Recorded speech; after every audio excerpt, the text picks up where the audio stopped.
বামনদেব তার প্রথম কদমটি রাখলেন সমগ্র ভূলোকে, অর্থাৎ এই মর্ত পৃথিবীর উপরে।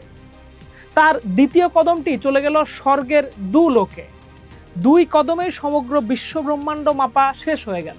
বামনদেব শান্ত গলায় বললেন, মহারাজ, আমি বড় কোনো কিছু চাই না, আপনি শুধু আমাকে আমার নিজের পায়ের মাপে মাত্র 3 পা রাখার মতো জমি ভিক্ষা দিন।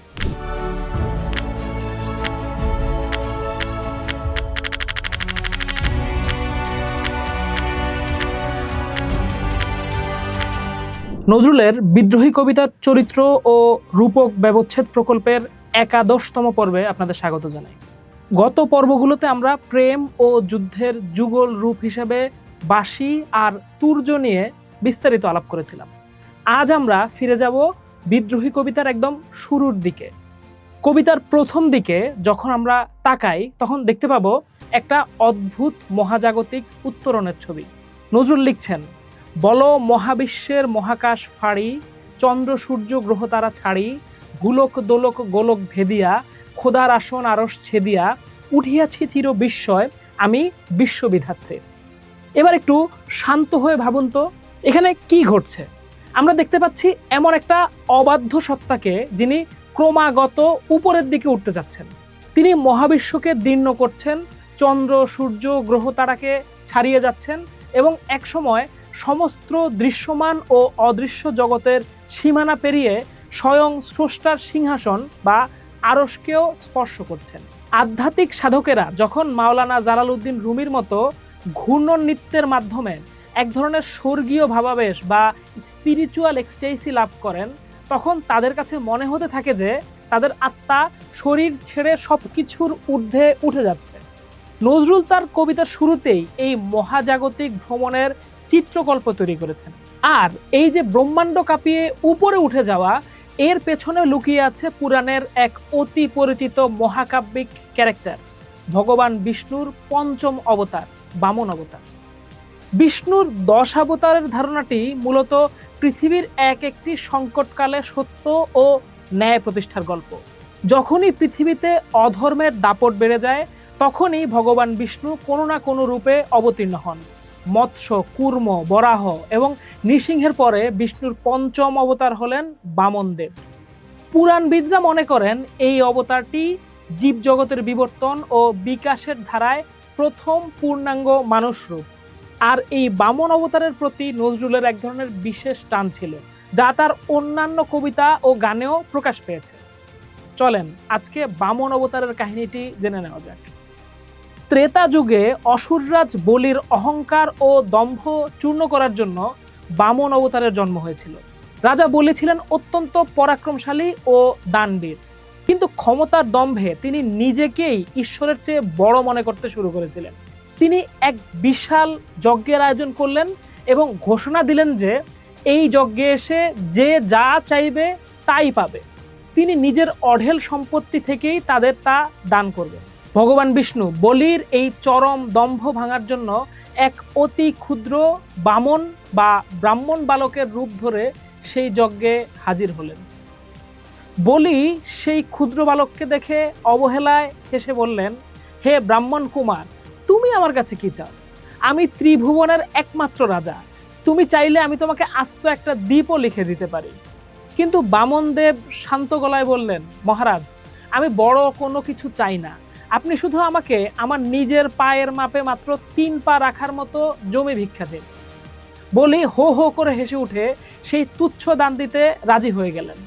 কিন্তু রাজা সম্মতি দেওয়ার সাথে সাথেই ঘটল এক অলৌকিক ঘটনা। বামনরূপী বালকটি আর ক্ষুদ্র রইলেন না, তিনি নিজের শরীরকে মহাজাগতিকভাবে বড় করতে শুরু করলেন। তার এই বিরাট রূপকে পুরাণে বলা হয় ত্রিবিক্রম। দেখতে দেখতে তার শরীর এতটাই বিশাল হয়ে গেল যে সমস্ত নক্ষত্র ও গ্রহ তার পায়ের তলার নিচে চলে এলো। বামনদেব তার প্রথম কদমটি রাখলেন সমগ্র ভূলোকে, অর্থাৎ এই মর্ত পৃথিবীর উপরে। তার দ্বিতীয় কদমটি চলে গেল স্বর্গের দুলোকে। 2 কদমে সমগ্র বিশ্ব ব্রহ্মাণ্ড মাপা শেষ হয়ে গেল। এবার বামনদেবের পেট থেকে বেরিয়ে আসলো আরেকটা পা। অসুররাজ বলির কাছে বামন অবতার জানতে চাইলেন, হে রাজন, 2 পদেই তো আপনার সমগ্র রাজ্য ঢাকা পড়ে গেল, এবার বলুন আমার তৃতীয় পদটি আমি কোথায় রাখব? অসুররাজ বলি তখন বুঝতে পারলেন তার ভুল। তিনি নিজের অহংকার ত্যাগ করে নতশিরে বললেন, প্রভু, আমার আর কোনো জায়গা অবশিষ্ট নেই, আপনি আপনার তৃতীয় চরণটি আমার মস্তকের ওপর স্থাপন করুন। বামনদেব তখন বলির মাথায় নিজের পা রেখে তাকে রসাতলে বা পাতাল লোকে পাঠিয়ে দিলেন।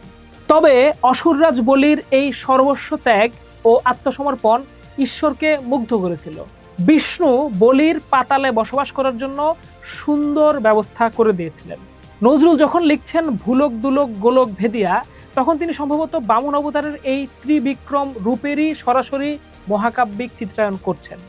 তবে নজরুল এইখানে পুরাণের সীমানাকেও ছাড়িয়ে গেছেন তার স্বভাবসুলভ সিনক্রেটিক মনস্তত্ত্ব দিয়ে। তিনি সনাতন দর্শনের ভুলক দুলক গোলকের সাথে সেমিটিক দর্শনের খোদার আরশকে একই লাইনে জুড়ে দিয়েছেন। অর্থাৎ কবির বিদ্রোহী সত্তা কেবল সনাতন ব্রহ্মাণ্ডের সীমানাকেই ভাঙছে না, তা মুসলিম ঐতিহ্যের সর্বস্ব আকাশ বা আরশকেও অতিক্রম করে চলে যাচ্ছে। এই আরশ ছেদের ঘটনা এবং নবী হজরত মুহাম্মদ সাল্লাল্লাহু আলাইহি সাল্লামের জীবনী নিয়ে বিদ্রোহী কবিতায় নানা আলাপ আছে, তা নিয়ে আমরা অন্য আরেকটি পর্বে আলোচনা করব। এই যে ঈশ্বরের সামনে নিজের ক্ষুদ্রত্ব ও সীমাবদ্ধতা অনুভব করা, এর সাথে একটা চমৎকার সেমিটিক বা ইসলামিক কাহিনীর মিল পাওয়া যায়। কথিত আছে হযরত সুলাইমান আলাইহিস সালাম একবার আল্লাহর কাছে আরজি জানিয়েছিলেন যে তিনি পৃথিবীর সমস্ত সৃষ্টিকে একদিনের জন্য পেট পুরে খাওয়াতে চান। আল্লাহ তাকে অনেক বারণ করার পরেও তিনি নিজের দাবিতে অটল রইলেন। অতঃপর এক বিশাল ময়দানে 2 মাসের পথ দীর্ঘ খাবারের আয়োজন করা হলো। কিন্তু যখনই জিয়াফত শুরু হলো, তখন সমুদ্র থেকে একটি মাত্র বিশাল মাছ মাথা তুলে সমস্ত খাবার এক নিমেষে খেয়ে ফেললো এবং বলল, হে সুলাইমান, আমার পেট তো ভরল না, আমার রব তো আমাকে প্রতিদিন এর 3 গুণ খাবার দেন। সুলাইমান আলাইহিস সালাম তখন নিজের সীমানা বুঝতে পেরে আল্লাহর দরবারে সিজদায় লুটিয়ে পড়েছিলেন।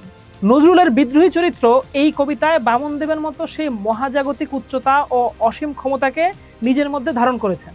তিনি বলছেন, এই সমস্ত সীমানা পেরিয়ে গিয়েও তিনি চিরকাল এক চির উন্নত শির হয়ে স্বয়ং বিধাতার সামনেও এক চির বিস্ময় হিসেবে দাঁড়িয়ে থাকবেন।